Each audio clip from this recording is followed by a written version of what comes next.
Welcome students, आप सभी का स्वागत है। W3 स्कूल की जो हमारी सीरीज़ है उस सीरीज़ को आप सभी का बहुत सपोर्ट मिला और वो सीरीज़ हमारी अच्छी चल रही है। तो उसी सीरीज़ में मैं आपके लिए आज लेकर के आया हूँ एक सीसीएस का पार्ट है जहाँ पर बहुत ही इंपॉर्टेंट है और यहाँ पर है कि आप किसी भी टेक्स्ट के बीच में स्पेस आपको कैसे देना है। आप कोई भी आपने वेबसाइट बनाई और उस वेबसाइट में आप जो भी लिख रहे हैं तो वहाँ पर आप सोचते जैसे कि हेडिंग में हो गया, पैराग्राफ में भी हो गया, आप सोचते हैं कि यहाँ पर पर्टिकुलर टेक्स्ट के बीच में हमें कुछ स्पेस रखना है, तो वो चीज़ें हम कैसे रखनी है, ये सीसीएस का पार्ट है। यहाँ पर आपको थोड़ा सा यूज़ करना पड़ेगा, स्टाइल टैग यूज़ करना पड़ेगा, लेकिन आपको घबराने की जरूरत नहीं है, बहुत ही ईजी है। मैं आपको बिल्कुल ईजी वे में आपको समझाऊंगा। और यहाँ पर चलिए सबसे पहले हम प्रोग्राम अब समझते हैं, लेकिन उससे पहले थोड़ा सा मैं आपको आउटपुट यहाँ पर दिखा देता हूँ कि हमारा जो आउटपुट दिखेगा वो कैसा रहना चाहिए। जैसे कि हमने यहाँ पर थोड़ा सा टेक्स्ट लिखा हुआ है, this is the simple DIV। यहाँ पर आपको थोड़ी सी पढ़ने में दिक्कत होगी, लेकिन यहाँ पर हमने स्पेस दिया हुआ है हर यहाँ पर टेक्स्ट के बीच में। हमने जो कुछ आपको ऐसे ही अगर आप करना चाहते हैं तो आपके लिए बहुत ही हेल्पफुल रहेगा और आपकी वेबसाइट भी अच्छी दिखने लगती है। तो यहाँ पर आपको सिंपल यूज़ करना है, हेड टैग के अंदर आपको यहाँ पर यूज़ करना है स्टाइल टैग थोड़ा सा।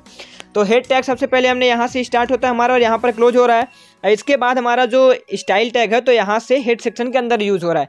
अब आपको यहाँ पर क्या लिखना है, हमारा जो टेक्स्ट रहेगा वो टेक्स्ट हमारे यहाँ पर देखिए DIV के अंदर रहेगा टेक्स्ट हमारा, इसलिए यहाँ पर DIV टैग के अंदर हमने लिखा हुआ है टेक्स्ट। आप यहाँ पर देख लीजिए, मैं वहाँ पर अंडरलाइन कर देता हूँ, ये वाला देखिए, यहाँ पर DIV के अंदर हमने टेक्स्ट लिखा हुआ है।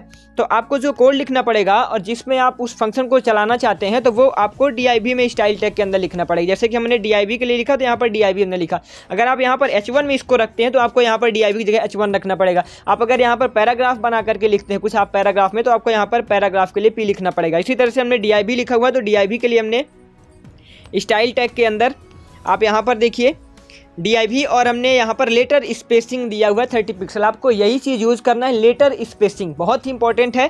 आपको यहाँ पर अगर यूज़ करना चाहते हैं आप अपने वेबसाइट में तो लेटर स्पेसिंग आप यूज़ कीजिए उस टैग में। जैसे कि यहाँ पर आप पैराग्राफ यूज़ करेंगे, पैराग्राफ में यूज़ कीजिए, हेडिंग यूज़ करेंगे, हेडिंग में यूज़ कीजिए। हमने यहाँ पर DIV के अंदर उस टेक्स्ट को लिखा हुआ है तो हमने यहाँ पर DIV के लिए यहाँ पर लगाया हुआ लेटर स्पेसिंग 30 पिक्सल और यहाँ से स्टाइल हमारा क्लोज। यहाँ से काम खत्म, इसके अलावा इसमें कठिन कुछ नहीं है, बस इतना ही था। आप यहाँ पर एक बार देख लीजिए और अगर आपको कोई दिक्कत हो आप दोबारा से वीडियो में आकर के देखिए, हालांकि मैं लास्ट में एक बार फिर समझा दूंगा।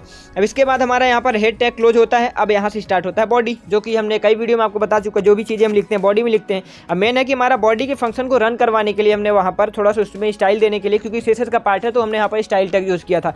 अब इसके बाद यहाँ पर DIV में हमने आपको बता दिया, यहाँ पर लिखा हुआ है this is a simple DIV और यहाँ से हमारा DIV क्लोज होता है। अब यहाँ पर दो चीज़ें हैं, यहाँ पर एक हमने यूज़ किया हुआ है कि दिस इज अ DIV के अंदर हमने लिखा हुआ है ना this is a simple DIV, तो आपको यहाँ पर DIV के लिए हमने स्टाइल लगाई तो ये वाला सीधे आकर के हमारा जो ऊपर हमने लिखा हुआ है DIV के लिए कोड वो सीधे आकर के यहाँ पर वर्क करेगा। लेकिन यहाँ पर जो हमने नॉर्मल टेक्स्ट लिखा हुआ है वो हमारा वर्क नहीं करेगा।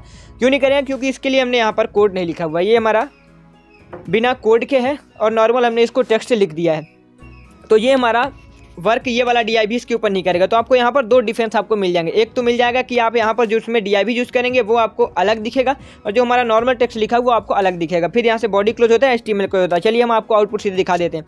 तो आउटपुट में चलने के लिए यहाँ पर देखिए ये आपको this is the simple DIV आपको अलग दिख रहा है और जो हमने आपको बताया था कि नॉर्मल टेक्स्ट आपको पास में दिखेगा, इसमें कोई भी टेक्स्ट के बीच में स्पेस नहीं है, तो आपको यहाँ पर बिल्कुल दिख रहा है। तो आपको समझ में आ चुका होगा कि हमारा कोड कैसे वर्क कर रहा है। मैं फिलहाल एक बार फिर समझा देता हूँ आपको। यहाँ पर DIV में आप मान लीजिए कि अगर आप नॉर्मल टेक्स्ट में भी चेंज करना चाहते हो तो आप यहाँ पर पैराग्राफ यूज़ कर लीजिए, पैराग्राफ टैग, और यहाँ पर DIV लिखिए, सॉरी आप जो भी टेक्स्ट लिखना चाहते हो उसके बाद लिखिए और यहाँ पर फॉरवर्ड स्लैश के साथ पैराग्राफ क्लोज कीजिए और यहीं पर आप जहाँ पर DIV आपने यूज़ किया सेम इसी तरह से आप पैराग्राफ के लिए यूज़ कर लीजिए स्टाइल।